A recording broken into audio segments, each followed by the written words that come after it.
My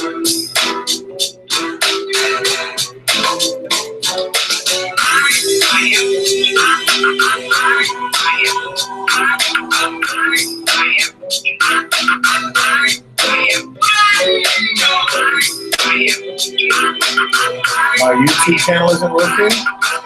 Can y'all see me on YouTube? Oh my gosh, I'm gonna move the big drink out the way. It's Friday night. I got my lucky shirt on. I'm so blessed. Yeah. Show. No, thank you. And guess what? And there we are. Yeah, we're out there. See? Yeah, there's 83 people in the hizzy. Is you live, White Devil? Is you live? That's his name. White Devil. Yeah, look. Is you live, White Devil? Is you live? Are you live, White Devil? Is you live? That's funny. White Devil. I've seen his name, just saying it, having it. Oh my God. Your name is White Devil. Like for real. He's called the White Devil. Like 666? 666. That man is 666. I got that devil flow, man. That's Lucifer. 666. I know I'm gonna go do with that. Y'all don't know about life. Y'all don't about that life. Y'all ain't about that life. Man, what do you think about it, Miss BB? It's Friday. It's Friday. Oh my God. I didn't get paid. Why is all this news crazy? Like retarded like? I mean, for real. Hey, if you guys haven't subscribed, check out the Patreon. I posted a video on VeChain today. It's lit. What sucks is Binance is down. So when Binance comes back up, I'm gonna make another live video and show you how to get your VeChain gang on. Gang. And as soon as we finish tonight, Patreons look for a video. We're supposed to do an interview after this interview on Matrix Portfolio 2, just in case. You can do that one. I got a video that's in the queue that's live and ready. It's hot off the press. Off the press. And I'm gonna show you how to save on those fees. So smooth off the creases. I'm trying to get it out there now before y'all make y'all next transaction. Then you know what? Then we ought to go ahead and just get this out the way. What's up, Bethany? What's up, Anthony? What's up, gang? Gang. I am April BB. And I am the humble Mr. Brando. And welcome to the status of the reinstatement of the Iraqi Dinar. It's hot in here, y'all. Man, it's hot as the devil in here, man. We've been the YouTube studio is like crazy. It says you're showing in 2 hours. No, Klub, gang. Show now. Now. We're in it. We're in it to win it, okay? Let's keep talking about this news. I will post it so they will know. Did I tell you guys? Yes, I did tell you about that. Okay. Did I tell you? Someone said, I told you guys. What did I tell you guys about the size of agreements that are being written in Iraq, about volatility, and then about the signs geopolitically of what people like China, Russia, Syria, Turkey, all these people out there that are doing things. And then I got to think about banking inclusion. Right? So if I was a citizen of Iraq and I wanted an excuse to go to the bank, right? Like I needed a reason to go to the bank. I have to look at the way their banking inclusion has been like followed since like 2017. I know you're looking at me like, oh, so now you're a banking inclusion expert, Mr. Brando? Yes. No, right now I'm a banking inclusion extraordinaire. Now think about this. They're always talking about banking inclusion. How the heck are they going to get more people to the bank? Well, they got double the amount from basically about 10.5 to 11.3% of the citizens, all the way up to like 22% of the citizens supposedly today have banking accounts, right? Mm-hmm. So they did that through how? They did it through loans, right? They did it through Q cards. They did it through credit. They did it through loans, small business enterprise, large business or medium business enterprise, small business enterprise. So they did all that and they got like 11% people to join, right? Mm-hmm. So what's the next phase in getting people to join the banks? And I'm going to ask you that, but I'm asking you that because of like they have the cards, right? Right, they have the cards. So I guess you already are part of the bank if you have the card. Think about it. Well, yeah, I mean, okay, so poor or rich, but I mean, talking about more people using the banks, the inclusion of it all. Like, I want banking activity. I want things going in the bank. That's the question I'm going to pose to you right now. I personally feel. Okay, don't answer it. I want you to have a detailed answer when I'm ready because this is important. Because I have the answer that I think. I'm going to lose my thought. Then write it down. Hey. I can't write. You gotta write it down. I'm a one finger bandit right now. My other digits, as the doctor says, doesn't work. Oh. See the doctor. Okay. We talk about size and scale. So we got to talk about Iran reaches a $53 billion initial deal with ExxonMobil. We talked about that the other day. One of the largest mega deals. There's 10 in history. This is going to be right in the middle of that 10 in history. And I have the list right here. Let's hear it. Not yet. Not yet. I need the list, man. Come on. Don't tease me. Come on. You're live. I know.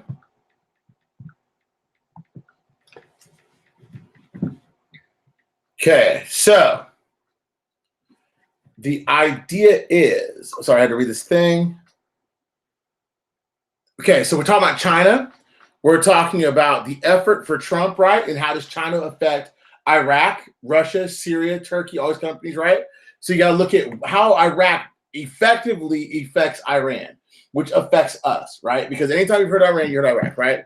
So the world's largest cash reserves fell for the first time in 6 months. China's foreign cash exchange reserves fell in April unexpectedly for the first time in 6 months, although data indicating recently that for the second largest economy in the world to begin recovery is poised by stimulus measures. Economists polled that Reuters had expected reserves to rise by 1.24 billion to 3.1 trillion, but they did not. Unexpectedly, a strong data in March predicted that the economy will slowly return to stand on firmer ground, but the unexpected escalation in trade tensions with Washington this week put the yuan under renewed pressure and renewed concerns about China's growth.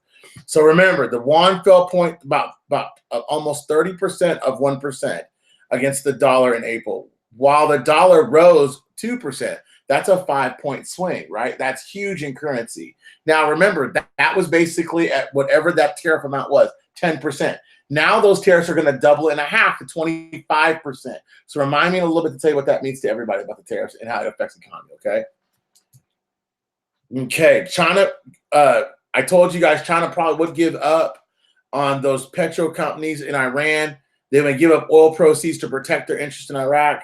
That's definitely true. I told you guys about Russia's interest.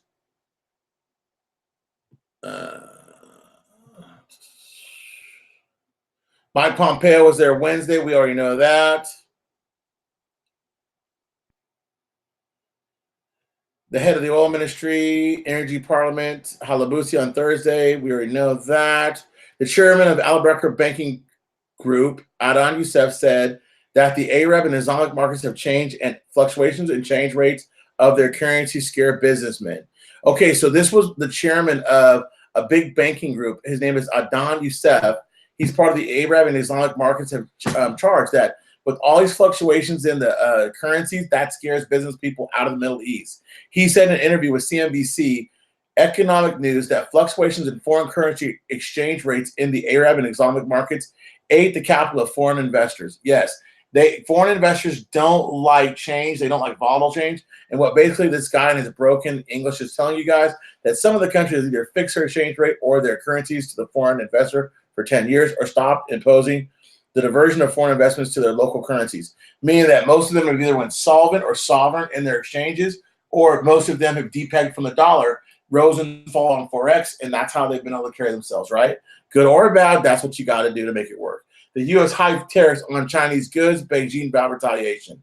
Now, if you guys didn't see this by Finance Yahoo, China going broke, huh? China's in trouble. Because I'm going to give you an analogy, okay? So this is China basically sells the United States a boatload of junk, right? Good, bad, and different, but a boatload of crap, right? The idea there is if I borrow almost $1 trillion from you, right? Mm-hmm. And I don't want to pay you. That's my problem. That's whose problem? Yours or mine? My problem. Right. So right now what you got to understand is that's the way it works. We don't sell China anything right now, but basically soybeans. Okay, that's the latest deal we made with soybeans. But they need so much more. They need agriculture. They need parts. I actually know what they import. I know what they export, and they need agriculture big time. They need medical parts. They need all kinds of things that the reason why the Americans won't ship them those products is because of intellectual property.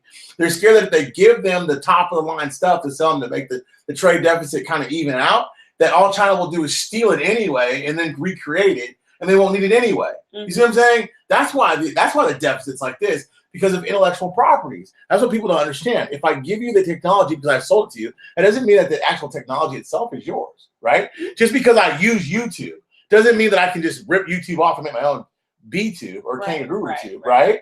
That's the whole theory there. So Trump asserted on Twitter that there's no need to rush, and that's just like the whole thing, the war in Iran. There's no need to rush. Everybody just needs to sit still. The tariffs are in place, right? A war didn't escalate. Meaning the escalation didn't happen. Bombs weren't drawn. Guns weren't pulled. You know what I mean? Killings haven't happened. Bombings haven't happened. That were American Iran, right? Same thing with escalation with trade talks. China hasn't done anything except at this point, except to send their vice premier. It's like saying our Mike Pence over to China to negotiate. They sent over their head negotiator. He's over here now and he's negotiating, right? But they're in no hurry to do anything right now because everybody's trying to absorb the blow. That's right. America hits you with another gut punch. Boom! Now China's sitting back saying, oh, God, what are we going to do? Now China's vowed to have a retaliation to this. Now what that retaliation is, it's going to, of course, mean that American goods are going to go up. And I know that everybody's sitting there saying to you guys, well, what does that have to do with Iraq? What does that have to do with Iran? American goods going to go up, meaning we're going to sell higher to them? No, meaning that they're going to sell higher to you. Meaning that if a backpack that you bought, let's say in 2018 was $40, in my humblest opinion, expected to be anywhere from $60 to $75. Then we go American. That's the whole point. The whole point of this is to diffuse the manufacturing that's over in China, bring manufacturing back over to the States. And if you're going to pay that premium, which was the way they did manufacturing back in the 50s and 20s and 40s and 30s, then you pay more, but it's American goods. It stimulates your economy. It gets your trade deficit more to a narrow gap. You trade with people that you want to, and you're not trading with these stupid communists that actually have no soul. I'm sorry. I don't mean to be mean to the Chinese. They're actually great people. It's your government that's soulless, right? And you're going to say, well, Mr. Brando, what does that have to do with Iran? I'll tell you. The tariff increases. Chinese are negotiating. Wall Street fell. Now, the only thing that China can really manipulate, in my opinion, would be Wall Street. Because Wall Street's open to the world, meaning that, yes? Don't you think they're tampering with the cryptos? Yeah, because you know who's the second largest buyer of Bitcoin in the world is? China. Actually, yes, it is China. You know who third is? No. Japan. So the Asian. I was just about to say that. Yeah. And you know they sold 7,000 Bitcoin, which equates to $42 million. Okay, now let's be really funny with this. And the company is Chinese based. Okay, but go ahead. Okay, well let's funny about this. I digress. In Israel, the big argument was not being attacked by the bombs; it was a cyber attack by the Hamas. Hamas attacked them cyberly. The Israel's reaction to that was to airstrike that headquarters where those people could steal from. They could attack them like that. So cryptocurrencies are a major player in the Middle East that are going to be, and I'll tell you guys why in just a second. Your theory on the dinar? Do you want to share that? I'm leery on the dinar. It should be deep rooted in it. After that, I've learned what I've learned today. Do you know that one of the safest crypto environments in the world, even though they don't exactly, how do you want to say that? Recognize it as it's not okay to do it. You know, one of the safest environments to trade cryptocurrency in the world is Iraq. I don't believe that. It is. It's you can Google it. Don't believe me. Google it. Don't believe me. It's okay. I mean, no, that's your opinion. It's not an opinion. It's fact. It's in writing from the WikiLeaks of cryptocurrencies. I mean, let me see the message I just got. You know why our government is against cryptos, right?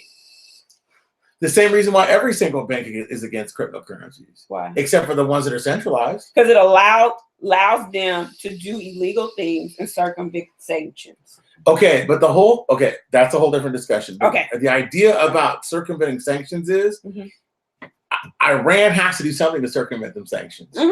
So they might be going criminal. They have to be going criminal. That's the only way they can do it, really. Okay.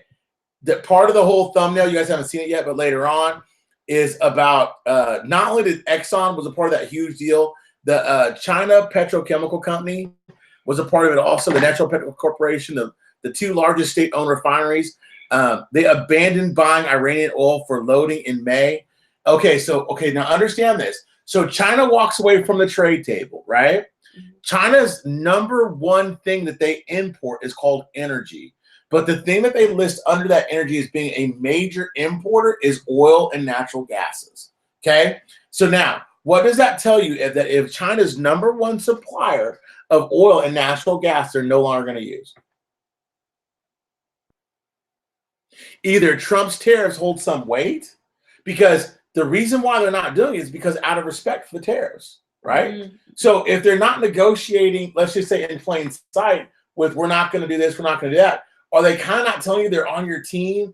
If the two largest oil companies, they're state-owned, that means they're communist-owned. That means they're owned by the Chinese, okay? If they're not playing ball with Iran, mm-hmm. and that's what they need that energy. It's not like they want it. They need Iran needs it. No, China needs it. China needs it. China needs it in the worst way. Now, they can't buy it from Iran. They're not going to do it because they're afraid of the sanctions of the USA. Mm. So what are they going to do? They're going to subsidize that through some other people. Now, other people like who? Well, just think. If we're trying to get oil down to, let's say, $25 a barrel, don't you think that Israel? No, not Israel. No, they don't produce oil. You have to look at oil-bearing countries such as Saudi Arabia, such as Qatar, such as Iraq, such as that one oil company that somebody mentioned in your group. Thought they said it was Israeli based. I'm sorry, but go ahead. I'm sorry, I'm on these tangents. Now, the Iranian National Oil Company has yet to respond to Reuters' request for an email comment, but basically there would not be one. The sources said that while Beijing criticized unilateral U.S. sanctions on Iran, meaning that Beijing bitched and complained about the sanctions, but they sure did clap up and clam up and are going to administer and abide by them.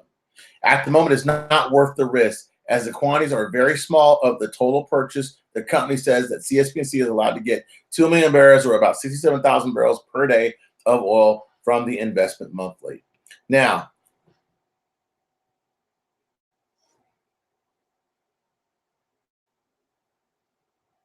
so the gentleman in your group said he had his eye on him. Read it out.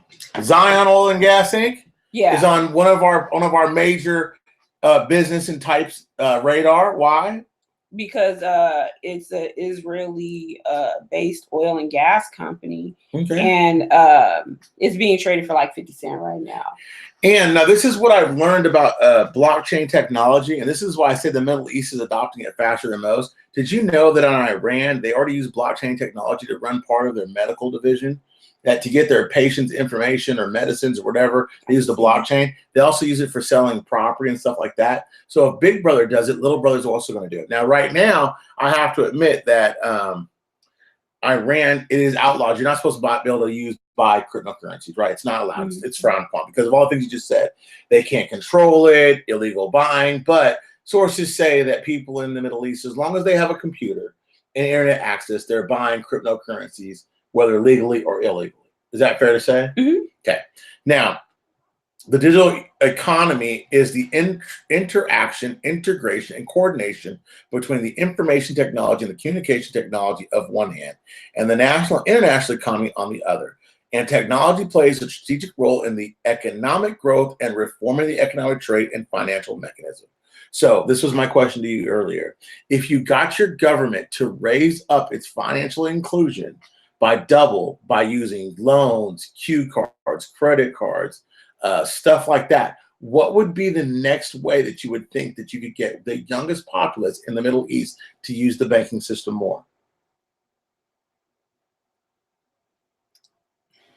The young? You're saying the young? No, I'm talking about the youngest. The youngest. They're not old, they're young. Young, not young, young. Young, yeah. Yeah, young. Like you're 20 years old, you're 23 years old. How could I get you to go to the bank and deposit money where you could use it? And you're young. I guess cryptos? I don't know. I need sound effects. Oh my God, Miss BB. Look at the big brain on Miss BB. You guys give her a hand for real. That's my whole theory, right? So think about this. If you got them to rise, right? If you have a cell phone, then what do you trust? You don't trust the bank, so to speak, but you trust Bitcoin, right? Mm-hmm. Because you don't trust the bank. You're against banks, right? But you trust Litecoin. You see where I'm going with all this? That's the next huge banking inclusion for the Arab nations is going to be, in my opinion, the cryptocurrency. And the reason why is because they're young, they're early adopters. And that's what this article says right here. The digital currency is characterized by work of building information society by using ICT to achieve development goals. Now, what it also goes on to say right here is that on cryptocurrency, it's based upon technology. It's based upon some type of concrete proof or service or something that the blockchain provides to whatever service that it does, right? Either through speed, efficiency, blah, blah, blah, blah. So what would an iDinar or eDinar have to offer?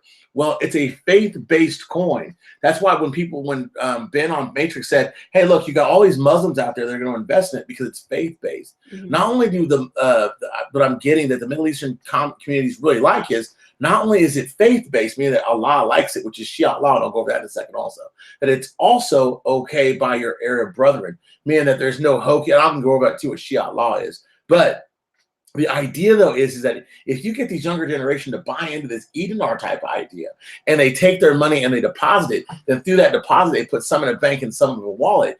If the CBI adapts some type of wallet system for cryptos, that would rush the young people to the banks, right? Mm-hmm. So even if they didn't have a valuation of their own currency, which they are, but it would also stimulate the currency that they already have, right? Mm-hmm. Bam. Okay, I see where you're going with that. Islamic economy is still growing, making it more appropriate than traditional economy to accommodate digital developments. It says, the economy has revolutionized the power equation in the markets. As programs and applications are owned exclusively by large dominant companies, they are now available to small and the young and small firms and able to reach markets and consumers to define the quality of their service and products. Islamic economics.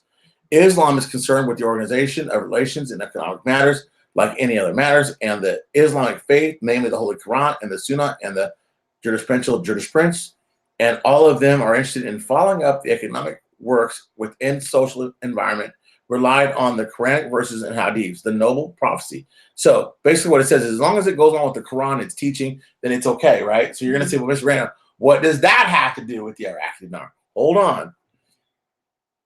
The banking consulate said the international smart card company is going to add products to achieve financial coverage. And guess what one of those things that they're talking about adding is? What? Digital currency. So let me ask you, okay. I gotta ask you. That's a freaking bomb. That's a bomb. That's a bomb. That's a bomb. So let me play devil's advocate. Okay, so they're going more towards cryptocurrency, right? No. They're saying now that they're starting to romance the idea about a cryptocurrency. Okay. So how would that affect or negate our dinar that we hold? Because one of the theories about the dinar has always been that the dinar is always going to hold a certain value being a fiat currency. Okay. And based upon that the eDinar or iDinar was going to hold wealth way beyond that, right? Because that dinar was going to be backed solely in gold. Where the dinar, let's say, was going to be asset backed to a certain degree. And that's why I told everybody, and I knew it, I didn't tell everybody, that there's no such thing as the gold standard in some ways. There's the gold standard, accompanied with the gold standard, accompanied with the silver standard, accompanied with this standard and that standard. But as far as precious metals is concerned, it's not going all the way back to the gold standard. But in the crypto world, they chose to only back it by the gold standard for a certain reason. Because in Islamic law, it has to be based in something. It couldn't be based in futures. It had to be based in tangibles. So do you get the idea now? The fiat fueled the crypto. But to get the young people to the bank to trust them, they trust Bitcoin because the Bitcoin's an American or supposedly an American thing. But they don't trust, let's say, the dinar, which is a domestic thing. You get me? Oh, my God. Can I preach?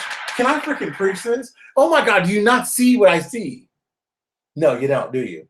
Okay, so think about this. The young people don't believe in the banks, right? But to get them to the banks, we got to give them a reason to buy. We got to give them a reason to give our money in, right? So if they go in and they give their money in willfully because they want to take advantage of this whole new inclusion method, which could be, digital currencies and stuff like that, right? Mm-hmm. Then that's going to stimulate the banking system because they're going to turn more of those 3 0 notes in. Now they're going to turn and put those into wallets and to do stuff with it. Whether good or bad, they're going to take that money and they're going to do stuff with it, right? Now, the idea there is that if they stimulate it with their own dinar, their own cryptocurrency, because it's backed in gold and because it's faith-based, meaning that it approves by their laws, their Islamic laws. Do you see what I'm saying? Their religion. Do you see why it would work as far as inclusion is concerned? I hear you. No, I hear you. Okay. So my question is, where are they on technology? Well, seeing that they just had the big financial inclusion thing coming up here in June. That's for all their Arab nations. Remember, I put that up there. I posted on the Patreon thing about the IMF and what they're getting ready to do. I think it's June something. They're about to have the cryptocurrency thing. I would say that they're further ahead of it than what they think people think. Okay. Because, I think about the youth, right? And they can't leave the house without their phone. Everything, the blockchain, everything is done by phone now. Mm-hmm. So I think, cryptocurrency definitely will draw in the young, the Gen, what are they now? Gen Zs, the Gen Zs in, and also, so the phones, social media, all of that, and outside of and along with cryptocurrency, that will pull them in. Right. Okay. Now, the other thing that's going to help out is because they're already using stuff online, or they're used to now turning their money into the banks. It's also going to make some of the old timers stimulate them, like their pensions, getting it through the bank and stuff like that, right? The key cards and stuff like that's going to make for a smoother transaction and inspection procedures. Now, what I heard is that I think the coin is called Ripple. Is that the one that has XRP? That's the one I'm bullish on. Right. That likes the whole where you pay fast. Yeah.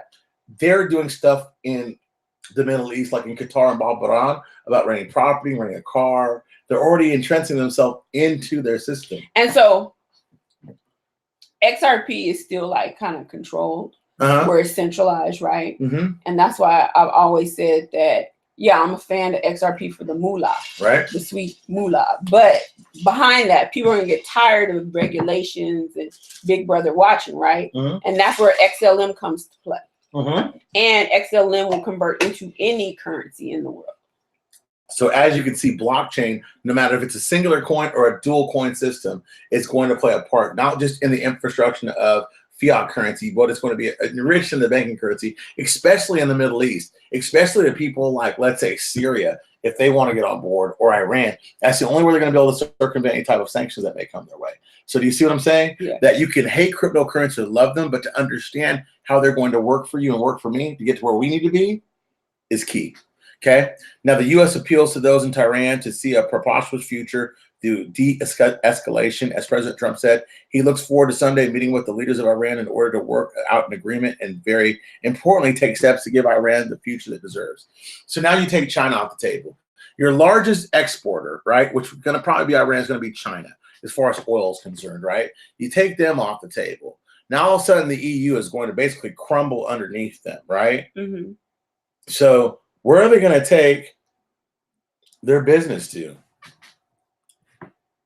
They have nowhere to run. They're either going to fight, which they're going to extend their arm. Because remember, the Iranian Islamic Guard has got their arm in the Islamic Brotherhood in Egypt. They've got it in Al-Qaeda, I believe, because it's a Islamic revolutionary faith-based type thing. They've got it in the Hamas, in the Gaza Strip.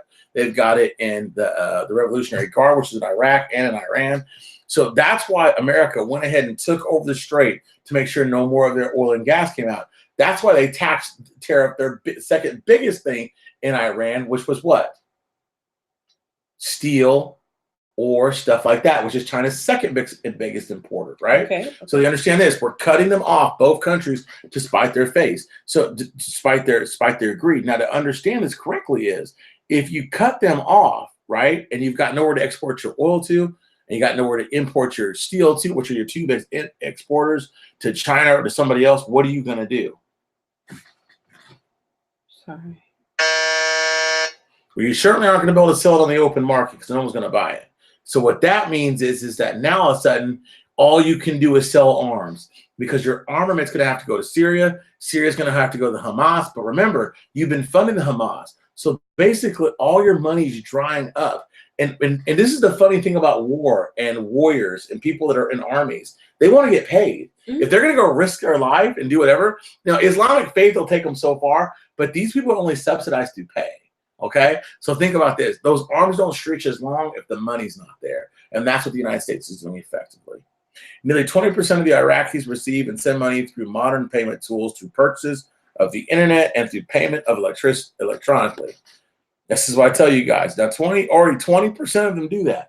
So that's why it makes sense for them to go ahead and to circumvent and go straight to the cryptocurrency side for more banking inclusions. They're on us for saying crypto instead of crypto. Crypto. I don't know. Your mama. Stop, babe. But it's crypto, but yeah. Crypto. I'm so sorry.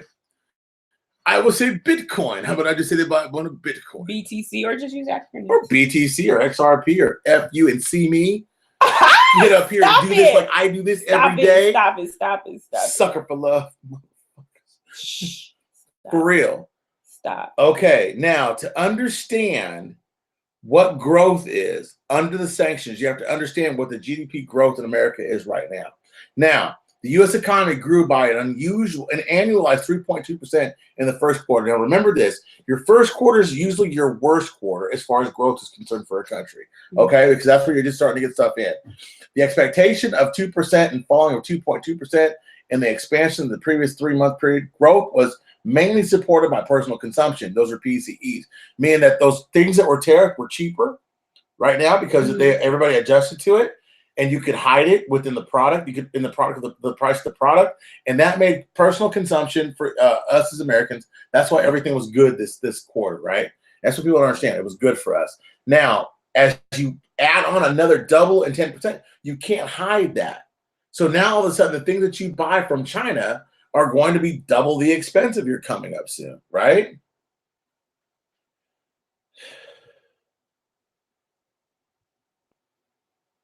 I wanted to tell you guys something, but I couldn't find it earlier. Let me see if it's the next one. Oh, the 10 countries. Oh, yeah, I told you guys. 10 countries are the largest consumers of cryptocurrencies. Number 1, the United States. 2 is Romania. 3 is the Czech Republic. 4 is China. 5 is Spain, Poland, Turkey. Now, Turkey is the interesting one because Turkey is the actual early adopter of the e-dinar. They're the developer of it, right? They were the ones that said that they were going to go out and make a faith-based coin that all Islam was going to follow, I believe. And Turkey is one of the largest consumers of is it crypto or crypto? Crypto. How about you say cryptocurrency? Digital currency. I'm crossing out the C's. You said we're hurting China. China stole the Bitcoin. They're going to sell it back to us Americans. So conspiracy theorists. I'm getting like Pimpin. Okay, hold on. So they said that China stole the Bitcoin, right? Right. And that we're going to buy the Bitcoin back. We buy it back every day on Coinbase. Exactly. And he only took 1/10 of a percentage of what was bought. They're going to milk us slowly. They're not going to milk you slowly. You're going to eat those Bitcoins. And you know what? Those Bitcoins are all under an address. They have someone's name or SIM card attached to it, right? Because of a wallet. Yeah. Well, that's how they stole it. Well, they stole the privacy keys. But we know that. But we also know that because they stole the privacy keys, that those SIM cards were attached to a name, which were attached to a phone number, which were attached to an address. So it's nothing but time before they narrow down the search for those 7,000 coins that were stolen. They're in Coinbase. That makes no sense. That's they sold 0 them cents. to Coinbase. They sold the coins to Coinbase? They went to a Bitcoin ATM. So what are you talking about? That makes 0 sense. I don't know. Of course you don't. What are you saying? I'm just throwing out conspiracies. That's how they go sometimes. Who's saying that? Everyone. Anyone that will listen. I'm saying a bunch of freaking morons. Idiots. Okay, I will say this to you now. If you don't understand this, it's kind of like if you steal a SIM card. That SIM card, if it was attached to a phone number, which was attached to a contract, which was attached to a name. All they're doing now, like those people that just got busted in New York and in this other place that just got busted, New York and an Irishman and somebody else, you know what they did to them? 20 of them are getting busted right now for stealing the second largest Bitcoin conspiracy. So you can steal it, but you won't keep it long. And when you do and sell it to Coinbase, whomever else, all you're going to do is get busted here in a little while. So you're not very smart. White Devil wants to be called WD. Tell White Devil call me Mr. B, and I'll call him WD. He didn't say that. He's just been talking in the chat. No. But I like that name. Switzerland, South Korea. Funny. Now, isn't it funny that the South Korean won? North Korea, South Korea. South Korea is the largest consumer of cryptocurrencies. Now, Shi'at law. Shi'at law is funny because Shi'at law is the cast of words from Muhammad in the hadith in his actions. Now, you're probably saying, Mr. Brando, what does that have to do? Countries that believe in Shi'at law, one of them is Iran and one of them is Iraq. 91% of Iraq is Shi'at law, which is kind of funny because the loans that are in place right now and so the other things that are in place right now, they go against Shi'at law. So with that, blockchain cryptocurrencies in the Arab world, I already talked about that. Treasury vaults. Oh, Vietnamese has a total awesome outlook from 2018 on. Vietnam should be on your guys' radar. And if it's not, put Vietnam on your radar. And I'm not just saying that because there is a lot of news out there about Vietnam right now. I'm telling you guys, put Vietnam on your radar. I'm also telling you guys, as my sleeper, put Venezuela on your radar too. But who? What was the first? Venezuela and Vietnam. And I'm gonna dong and Venezuela, the last currency used. It's too new for them to lop it. You see what I'm saying? Under the old regime. Right. So you should. Ooh, I would buy it if it was new. I had money. I would buy it. You would buy what? Which one? Venezuela. Venezuela. I'd buy sterling pound too. Sterling pound is my other dark horse. If you guys want one. Hamas is a militant and geopolitical organization currently in power in the Gaza Strip. According to Mahmoud Abbas, the president of the Palestinian National Authority, Hamas is funded by Iran. Iran's largest trade partner is China. Okay, so think about this.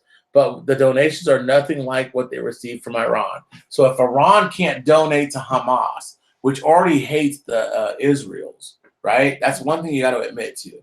Everybody that hates the Americans, the Israels, is cool with Iran. That's the Islamic Brotherhood and everything else. But the only way to keep them funded through rockets and have a lot of supplies, because China even needs to import their small electronic devices, is through donations or something else. If you don't have trade for that, right, then Russia can't what do you call that? Launder their money, and Syria can't house their weapons and can't house their money laundering because the money's going to dry up.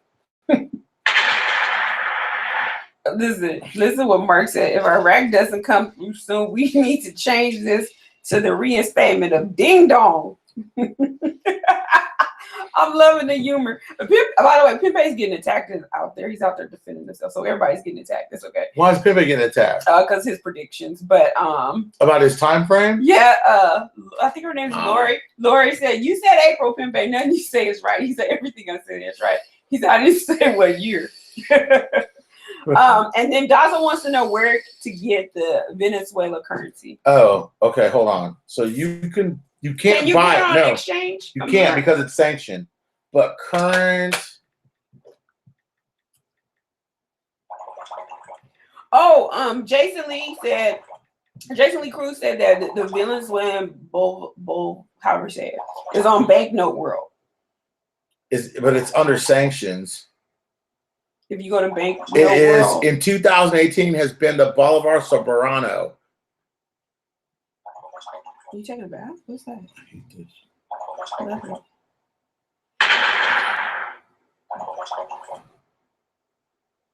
Pimpe said Bitcoin's at 6,400 right now. Yeah, I heard rumors that it won't get above 8,400. It's being jacked. I don't know. But that is the main curse since 2018 has been the Bolivar Sombrerano. So buy the Sombrerano.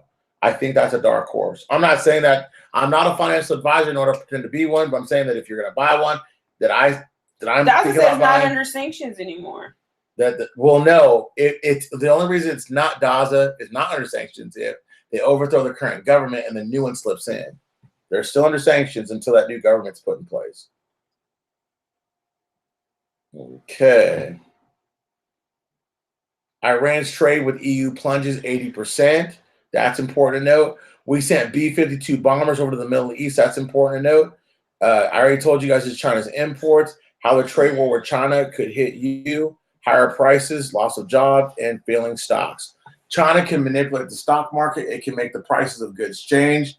Now, what's going to happen is there's going to be a big low between bringing manufacturing back and getting it started over again. So there could be a few loss of jobs, but you got to remember, if you're in China, you already lost your job anyway, right? So it kind of doesn't matter. The idea right now is that we need, then you got to understand, I also read something earlier that said that even though that the United States and Iran are getting into it, that Iran is not so unsophisticated into get into a physical altercation with the United States. Mm-hmm. So don't think war is imminent. War is not imminent. Everything's going to get worked out. But the whole thing about, we got to see what Israel takes on Hamas. And as we know that, and as we know how they're funded, because remember, right now, Hamas is hitting them hot and heavy. As the money runs out from Iran, they can't hit them hot and heavy anymore. As you see Israel start to take out more systematic of their stuff, you know Iran's money is running out. That's going to bring them closer and closer to the negotiating table with the American institution as a whole.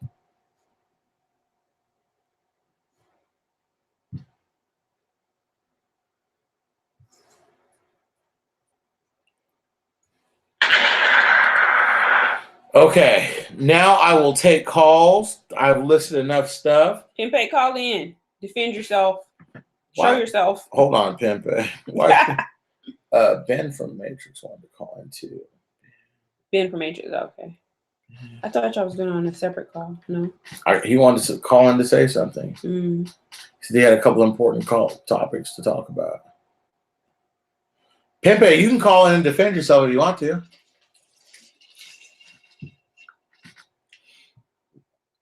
I guess I gotta go. Why are people jumping on Pimpe? Oh, his predictions, and he's kind of going on about cryptocurrency and his predictions, and he was right. And so he was right about the cryptos, but he was wrong about the fiat. The girls are teasing him because it's fun to tease people, right? Or as a woman. So they were saying, "Yeah, you're so right. April came and went," and he's like, he's trying to defend himself. He said, "I didn't say what year." Meaning for the dinar. So. Okay, y'all. The whole thing about the dinar, I want everybody to understand is that everything's not perfect, no, but that's Jason. Jason. To accept, press 1. Jason, hey, what's up, man? Jeff said, "Where'd you buy your shirt at? What Walmart did you buy your shirt at?" This one, the one in Tascasita. I don't ever shop at Walmart, but I bought this shirt there. Lisa said, "Come on, Lucky Charm." That's what I'm trying to tell you. I gotta be lucky sometime. It is a Walmart shirt. I never shop at Walmart. I hate Walmart. I shop there. Walmart's the Antichrist. I'm trying to save some loot. You ain't gonna save it no more. Give me the loot. The largest importer of Chinese goods is Walmart, and it's also then I won't be shopping. I'll be shopping on Amazon. And guess where they get their stuff from? China. Right, exactly. They'll be closed in a second. I'll be going through Alibaba and the 40 Thieves. They don't believe in crypto. We'll buy none from them either. That's all right. I don't get paid in crypto. I get paid. You might soon. Happy Mother's Day. Oh, thank you. Happy Mother's Day, everyone. Happy Mom's Day to all the moms out there. Happy Mother's Day, Mama Jackson. Yep. Happy Mother's Day, sis. Hey, sis. What you want to talk about, big bro? I have fear. Hey, I was listening to everything you were saying as I was coming into and you did all the marks, all the great points. Love those bombs, and I love what you were saying about the locks. You're absolutely right. Has to be. With Vietnam. It has to be with Vietnam. So now we go over Vietnam's currency is not artificially suppressed. It's suppressed by two factions. One being the United States because they bought the goods, so they accepted the price. Number two, the second thing is the sanctions that are imposed by China. So that's part of the negotiating part about China. Yes, and everybody need to pay attention to that. That's when you said they're not going to allow, I was like, that's correct. Like, they need to see what's really going on. And I love this chess game that's going on between China and Trump right now. He's a brilliant chess master. Well, especially with business. He is definitely got big kahunas the size of Mr. Brando's Kangaguru Club, because This guy, have you not only seen what he did? He said he was going to impose. He got the whole vice president over here, right? Then he tells everybody, look, I'm going to raise tariffs another, not just a time and a half. So now today, now the whole trick to this is, y'all, they're not tariffing the last $325 billion, I guess, that's not being taxed. They're holding that as a caveat because if they tax that, they say that the end will surely come.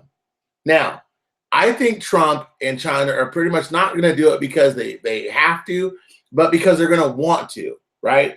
I think both groups are going to say, look, just narrow the gap, allow us some trade opportunity, stop stealing from us, do this, do that.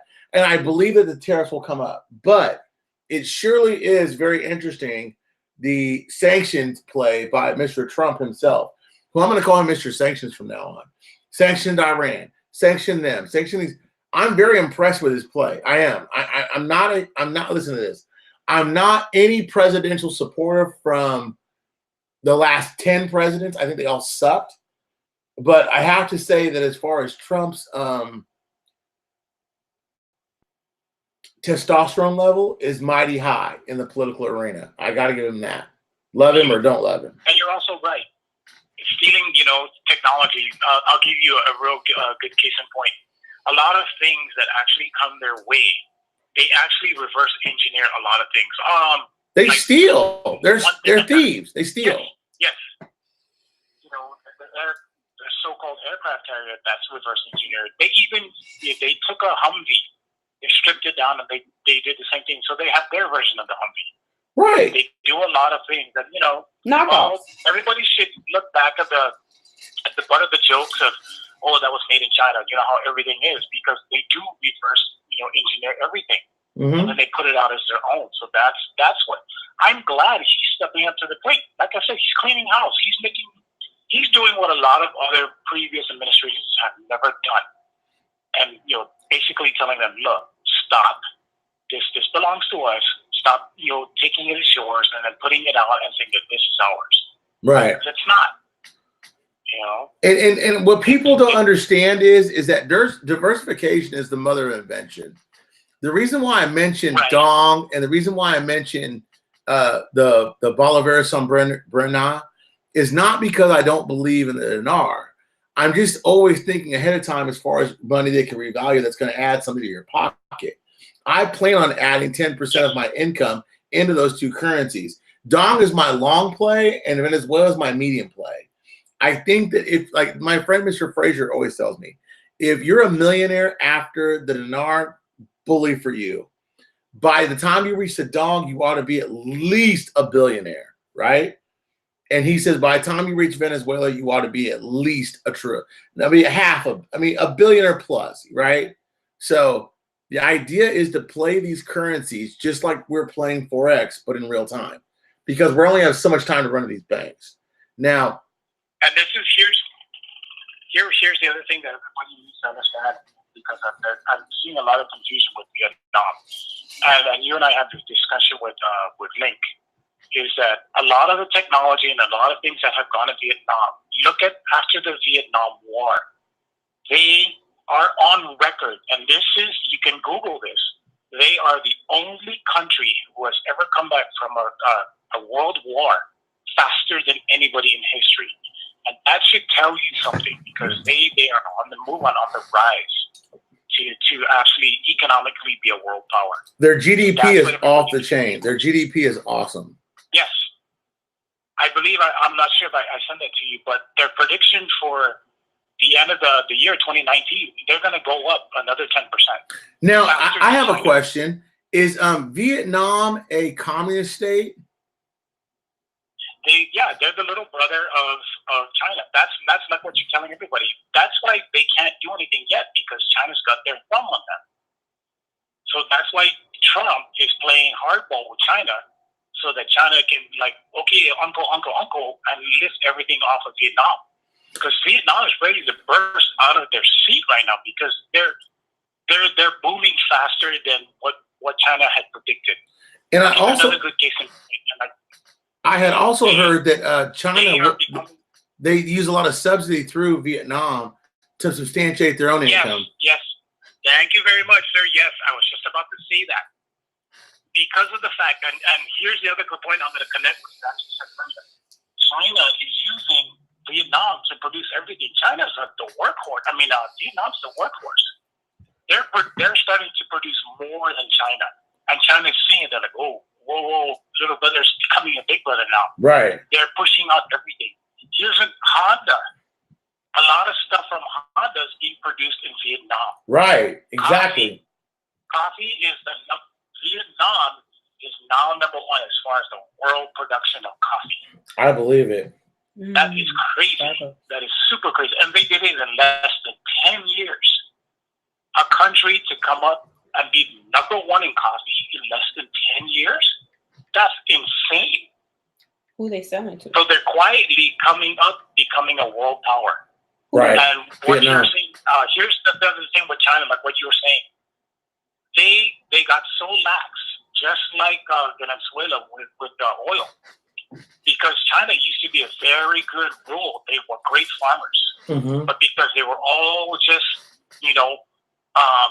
single-minded in production, they wanted to become an industrial power so fast and so hungry. Now they forgot. Everybody in the rural areas is now in the industry, and they're forgetting about what their grassroots were. Mm-hmm. So now they're suffering because why are they going to import agriculture? That's crazy. They're forgetting their roots, and now that they become so industrial, it's like, oh man, we need help. Now that's the problem, and Trump picked up on that. Mm-hmm. That's what I'm saying. You may not like him as a politician, but as a businessman, he sniffs out so much, stuff that's going on that he's using it to our advantage. And that's why, everything is rated. I love how he's connecting everything. You make me smile and like, I want to dance on my skin. Hold on, big brother. Hold on. I got Pimpy right here. Hold on. I'll add them together. Pimpy, I'm adding you in here because you two are like my two brothers, one from Guam, one from Cali. You guys are like my brothers from other mothers. So what's going on, Pimpy, Uncle Luke? What do you mean? You got that Iron Man lifting Jason on there? What's up? Yeah, I got you both on here. That's what I do. I put you both together. No, I wasn't being attacked. Somebody's just giving me a hard time about my prediction in April for the dinar. Yeah. And I said, that doesn't mean I was wrong. I just didn't say what year. See, that's how I answered that one. But I was just being silly. Yeah, dinar's a little tough because it seems to me like everything, it drives me insane. I don't understand how some of you people have been doing this for years, man. I would be bald right now. And trust me, I got the Jew fro that sticks out like Dr. J from the 70s. One of those afros, but mine's, since I'm not black, I'm Mexican, but I look white, so I call it a Jew fro. You're funny. But I'm getting really good at predicting these cryptos. But at the same time, there's so much news out there that I don't like.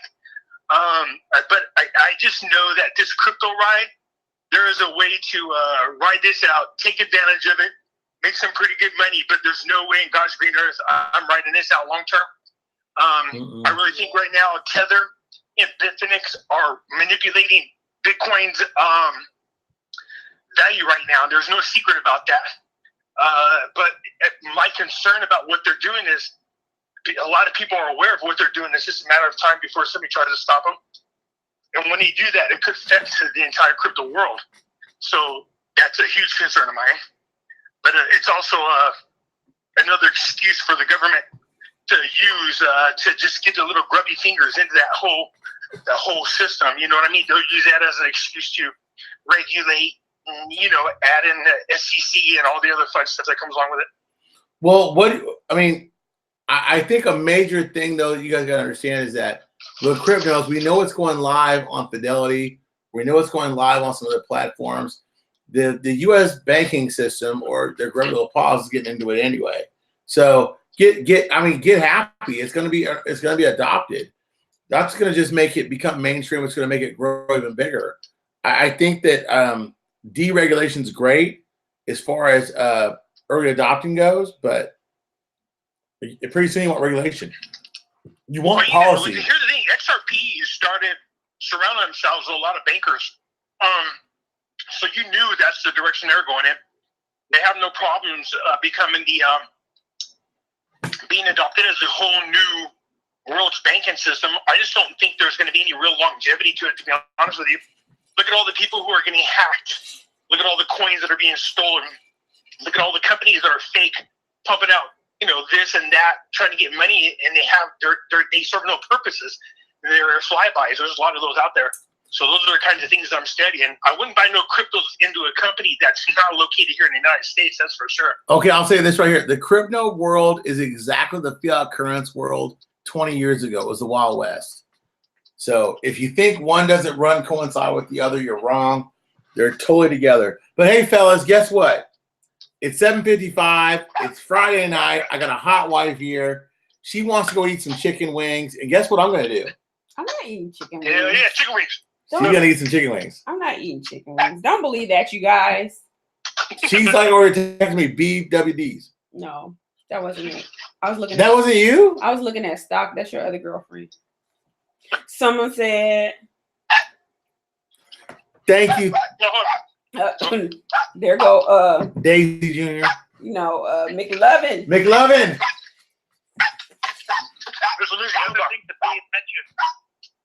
Make sure you guys, Savannah, you're paying attention to the launch, right? Sorry about that.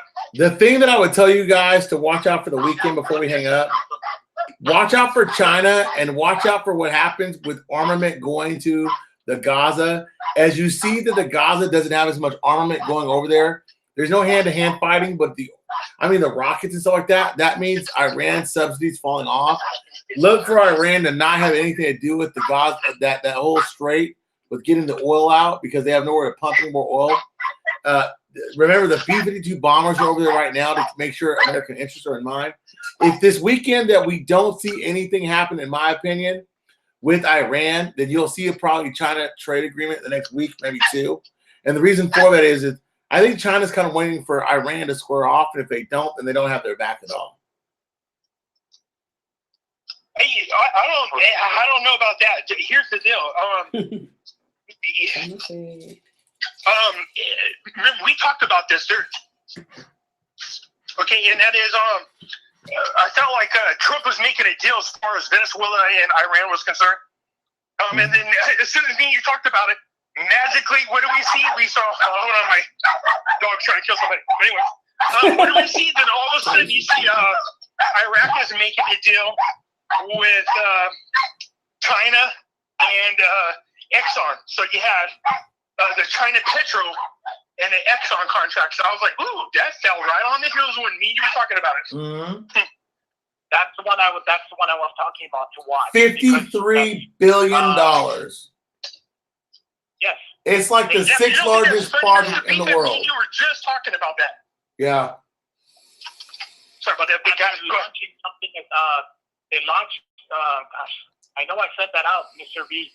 They to you. They launched. Gosh, I don't want to say roadmap. They signed something this week that they're actually starting to put that into play, and that starts this. I believe it's in June. Hey, Pepe. Remember they said they were going to open up the green zone in 3 days? Does anybody know if they actually opened it? No, but Pepe, remember you said this too? Remember you said that the SBA was up in June? July. So remember. Or something like that. So remember, SBA said they're make it kind of curious. Yeah. Doesn't it make it kind of curious that they're moving the Exxon Mobil contract this fast?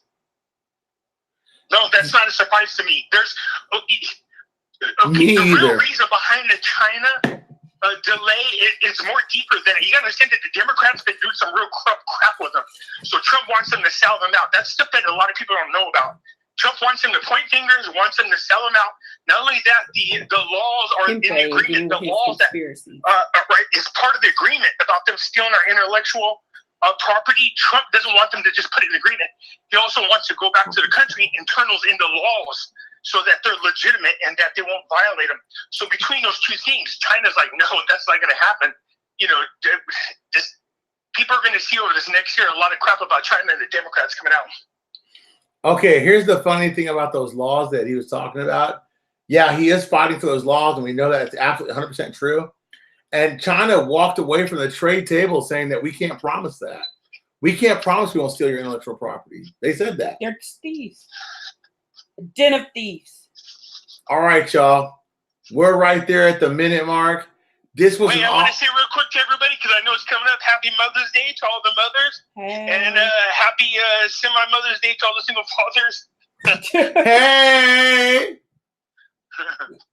Yeah, Daisy, that's right. Say something, Daisy.